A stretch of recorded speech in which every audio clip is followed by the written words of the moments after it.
It has been 14 months since a congregation gathered in this space physically to worship.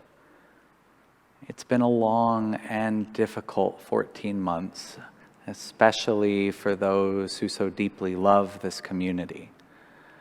In a lot of ways, when we stopped worshiping together in person, it felt like flipping a big switch. Turned off the power for the sake of safety around here. And I know that for a lot of us, we miss what we had. We miss the intergenerational community, the hugs, the singing, the joy of being together. We also heard in the survey that many of us would like to examine what we had before, maybe be a little bit more careful with the way that we do the peace and invade one another's space, and we hear that. I am announcing our first steps toward in-person indoor worship at Holy Communion. For the summer, the Vestry and the Pandemic Advisory Committee continue to advise that our primary worship will remain online. That is to say, we will continue to put the resources, the energy, the focus of our worship online at 10:30 a.m. each Sunday. But we are taking just first steps toward a return to the use of the building, and we're going to start those first steps next Sunday with an 8 a.m. service. The 8 a.m. service of Holy Eucharist will be a shortened Holy Eucharist. It'll require pre-registration and masking and social distance. You'll notice that the pews and the chairs have been spaced in the church so that it's easier to keep social distance. We have more seats available than 30, but at the beginning at least, we're going to keep attendance low. And that partly reflects that we're all going to have to learn how to worship together in person again. For the sake of safety, we're going to start small. That's not to say that this is where we will end. We really do hope to come back to that intergenerational community that can sing together and laugh together, but we can't just flip a big switch back on.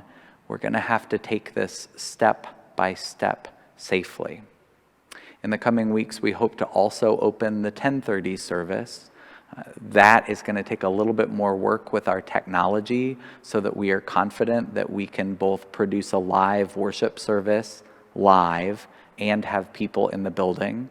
But hopefully in a couple weeks, we will open registration. 10:30 will remain a non-Eucharistic service for the summer, but it will have music, including some live music.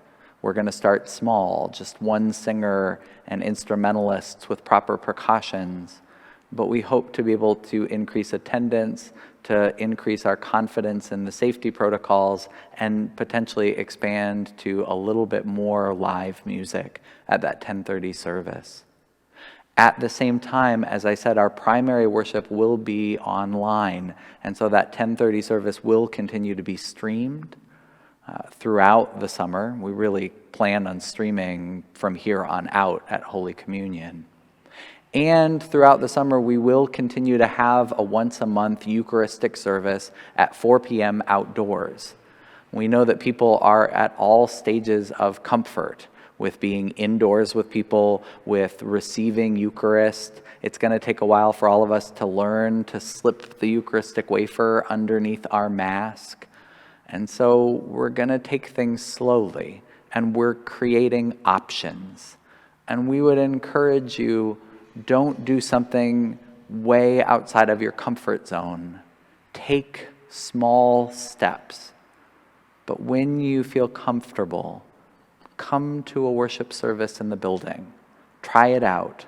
Know that we will be keeping it short because the duration of time of shared air is a factor in transmission of viruses, but also because we know that for some people it's going to be a big thing to step through the doors.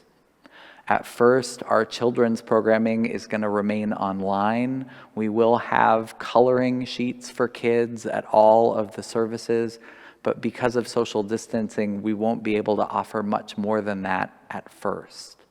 But we'd invite you to come, to pray with us and to engage me and the vestry and the worship leaders in an ongoing conversation as we take these first steps.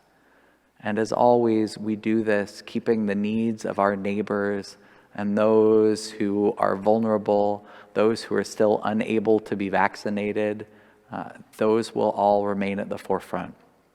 I invite you to take a look at all of the protocols. There are so many that you don't want to watch a whole video of me explaining them, and to register when you're ready. The registration will send you an email with all of the checks and protocols you need to follow to be a part of that worship service.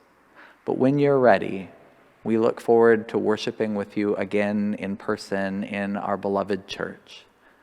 And we look forward to worshiping with you out in the park on certain Sundays each month. And we look forward to worshiping with you online. We're going to take this slowly. We're going to continue to create lots of options. And we're going to continue to prioritize safety as we make these next steps together. Thank you for your patience. Thank you for your graciousness.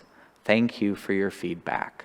I look forward to worshiping with you wherever this worship finds you in this journey of faith.